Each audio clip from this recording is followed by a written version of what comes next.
अस्सलाम वालेकुम। एक बहुत ही खूबसूरत पोइट्री जो मुझे अच्छी लगी तो मैंने सोचा आप लोगों के साथ भी शेयर करूं। उसके अल्फाज कुछ इस तरह हैं। कहता है, लिबास तन से उतार देना, लिबास तन से उतार देना, किसी को बाहों के हार देना। लिबास तन से उतार देना, किसी को बाहों के हार देना, फिर उसके जज्बों को मार देना।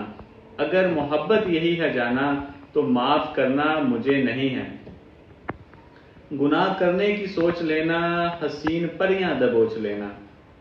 गुनाह करने की सोच लेना, हसीन परियां दबोच लेना, फिर उनकी आंखें ही नोच लेना। अगर मोहब्बत यही है जाना तो माफ करना मुझे नहीं है। अंधेरी नगरी में चलते जाना, अंधेरी नगरी में चलते जाना, हसीन कलियां मसलते जाना, फिर अपनी फितरत पे मुस्कुराना। अगर मोहब्बत यही है जाना तो माफ करना मुझे नहीं है। किसी को लफ्जों के जाल देना, किसी को जज्बों की ढाल देना, फिर उसकी इज्जत उछाल देना। अगर मोहब्बत यही है जाना तो माफ करना मुझे नहीं है।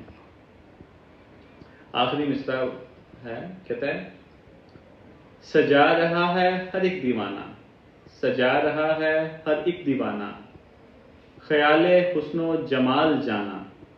ख्याल क्या है हवस का ताना। अगर मोहब्बत यही है जाना तो माफ करना मुझे नहीं है।